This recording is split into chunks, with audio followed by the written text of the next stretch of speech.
It's no secret there is great variation in how we raise our children, but did you know that researchers have been able to narrow down our parenting styles to just 4 different categories?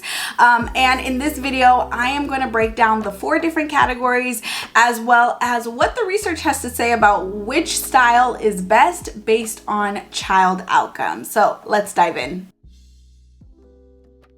Hi, hello, and welcome back to my channel. If you are new here, I am Dr. Jasmine. I'm a clinical psychologist as well as a mom of 2 little girls, and I recently launched my free 2-minute quiz designed to help you figure out what your parenting style is, and also I share important things to keep in mind based on your approach as well as some quick tips for better behavior. So you can click the link in the description to take the quiz, or you can go to themomspsychologist.com/quiz, and again, it's free, it's 2 minutes, and it's a lot of fun.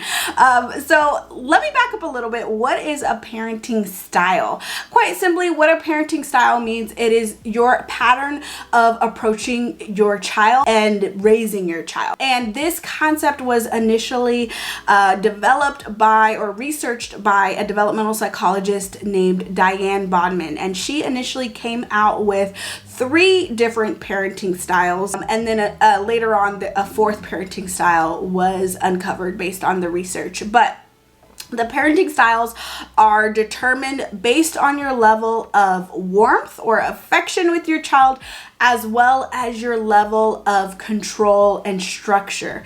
So there's either high or low levels of warmth, high, low levels of control. Okay, so parenting style number 1 is authoritarian.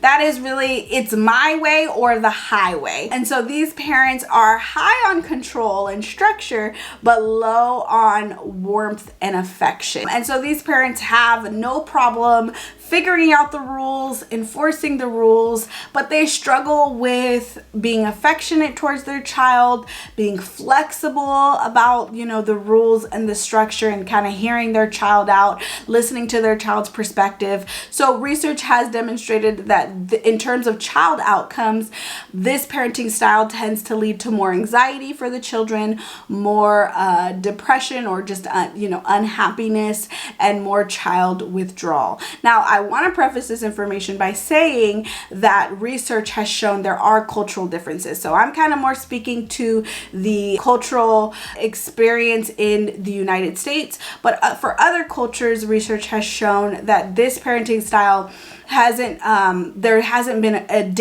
a significant difference between this parenting style and the authoritative parenting style, which I will discuss in a minute, based on child outcomes. Also, if children live in neighborhoods where there is a lot of community violence, research has shown this parenting style to be more optimal because it quite literally keeps kids off of the street. So, important things to keep in mind, right? There are cultural differences when we think about parenting styles. Now, the second parenting style is permissive. So these parents are low on control and structure, but high on affection and warmth, right? So they're more like the let's be friends, right? They might walk on eggshells when it comes to their child's big feelings, right? They're trying to avoid tantrums at all costs. They might go to set a limit and then retract, based on their child's response. They're just more concerned with being their child's friend, keeping their child happy. So discipline is a struggle for permissive parents, right? And so in terms of child outcomes, the research has shown that this can lead to more riskier behaviors when they are older, right? It can lead to children having trouble respecting authority figures like teachers or coaches, and having that level of entitlement, right? Because they're not used to hearing the word no. The third parenting style is uninvolved. So these are the parents that are quite literally saying, see ya, right? So they are, in terms of control and warmth, they would be low on both. They're just checked out, quite frankly. Now, there's many different reasons why parents are uninvolved. Sometimes it's because of their own mental health issues or other things going on in the environment, such as a demanding career.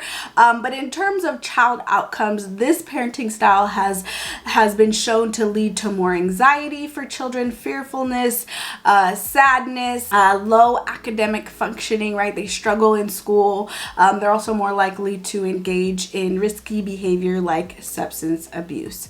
And then the fourth parenting category, which, if you have not already guessed, is the more optimal parenting category, and that is authoritative. It sounds too similar to authoritarian, but authoritative would mean that they are high on control and structure, and also high on warmth and affection, right? So these parents have no issues setting rules and putting up boundaries and limits, but they're also respectful about it, right? They're affectionate. They also are willing to hear their child out, right? And hear their perspective out, and maybe even bend a rule or two, just depending on the, gathering more information. So they're more likely to keep an open mind, to be a little bit more flexible, just depending on the situation. I like to think of like the scenario of if you were on vacation, right? And your child was like, I want to stay up late and watch, more movies. So yes, the child has a bedtime, right? And they're used to going to bed at a certain time, but this is a different circumstance. So maybe the parent's like, well, we have to get up early, so you can watch one cartoon instead of staying up late, super late. So they're flexible, but they also still enforce the boundary, and they feel confident in their boundaries overall. So in terms of child outcomes, I mean, this is the best parenting style based on child outcomes, right? So children who are raised by authoritative parents are more likely to be happier, do well in school, be socially adjusted, follow other authority figures like coaches and teachers, and just overall have a good, strong relationship with their parent. Now, I want to be very clear. This is correlation, not causation, right? Correlation meaning there is a relationship between parenting styles and outcomes, but not causation, right? Not that this parenting style causes these different outcomes, right? It's more of a relationship. And these things are fluid, and our parenting styles can be influenced on so many different factors, right? And we're never parenting in a vacuum, right? We always have to consider what else is going on in the environment that can be influencing how we show up in our day-to-day, parenting interactions. Okay, so this all begs the question of like, why are we talking about this? Why is it important to think about our parenting style? And I think it's important because it begs the larger question of what kind of parent do you want to be, right? I think it helps us become a little bit more intentional, right? And a little bit more conscious of our styles of interacting with our child, right? When it comes to discipline and setting limits, also affection and warmth, and knowing overall that children thrive from both, right? They thrive when there is a good balance between structure and limits, as well as warmth and affection, right? They need both. It's not an either or kind of thing. Okay, let's dive into some frequently asked questions related to the topic of parenting style. So the biggest question that I receive is it okay if me and my partner don't have the same parenting style? Now, of course, you can't control somebody else, right? You can't control the decisions that your partner makes ultimately, but ideally, you guys are on the same page when it comes to discipline, right? Because if not, it can get messy, right? Especially as your child gets older and they become more aware that you guys are not on the same page. This can lead to one child preferring one parent or another, or pitting the parents against each other, not in a malicious way, but just in the fact that they realize that you guys are not on the same page. So here's some quick tips. I mean, there's so much to say about this, but quick tips related to if you and your partner are not on the same page when it comes to parenting styles. My number one tip is learn this stuff together. I think too often one partner is busy absorbing information and learning, and then the other partner is not. And the best outcome is when you guys can learn together, discuss this together, figure out what you agree on, what you don't agree on, and ultimately develop rules together based on your own parenting styles. Also think about the ways in which your different kind of approaches might actually complement each other. Kind of think about that. You know, whereas one parent might struggle with enforcing limits and kind of lean more on the permissive side, maybe that other parent can help them, right? Versus, you know, with another parent that maybe struggles with the warmth and connection, maybe the other parent who, you know, doesn't have a problem with that can help them, right? And can help come in and fill that gap or help them teach them some things or two, right? So figure out what you guys can teach each other based on your strengths and your weaknesses. And again, I can't stress this enough, learn together and also avoid undermining your partner in front of your child. I think that is one of the most important things to always keep in mind when it comes to you guys not agreeing, that to talk about this in private. Don't try to hash these things out in front of your child, and by all means don't undermine your partner in front of your child, because that only leads to your child feeling more confused, more put in the middle of this, and it just gets messy. Okay, question number 2 is, does respectful or gentle parenting fall into one? I would say yes. I would say that tends to fall into the authoritative parenting style. Again, there's different labels, I think, for kind of similar parenting approaches. Now, there's a question about attachment parenting. I will say that's different than respectful parenting. Attachment parenting is different than attachment science. And I can go into a different video about attachment science versus attachment parenting, but quite simply, attachment parenting is based on the idea that there are behaviors that we can do as caregivers to increase or promote optimal or secure attachment, right? That the idea being that the things that we do, like baby wearing, breastfeeding, co-sleeping, that those things are kind of more of the attachment behaviors, and the idea being that because the closer you are to your child, the more in tune you are with their different cues, and then you can meet your child's needs accordingly. So anyways, it doesn't mean though that if you don't do attachment parenting, you're not going to have a secure attachment with your child.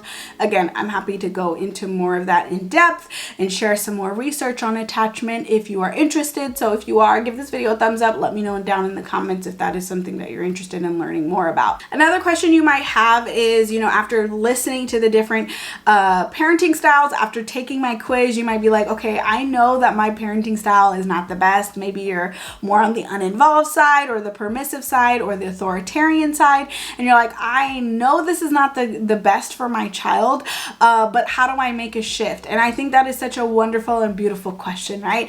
I think the first thing, as cliche as it sounds, is to believe that you can make a change. And I really believe that, right? That it's never too late, whether you have an older child, a teenager, to change things around, right? And to have a better relationship with your child, and to ultimately change how you show up as a parent. So you have to ultimately believe and lead with, I know that it's possible to make a change. And I will say, start small, right? Don't try to change everything all in one day. Start small. Start with one thing that you want to change about your parenting, and then work your way up.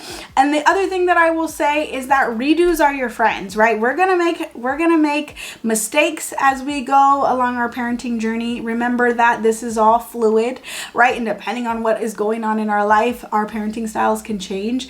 And so be open to making mistakes, be ready to make mistakes, and ultimately know how to repair your relationship with your child when you make a mistake. And I do have a video about what to do after you have lost it on your child and made a parenting mistake, so I'll go ahead and link it right here.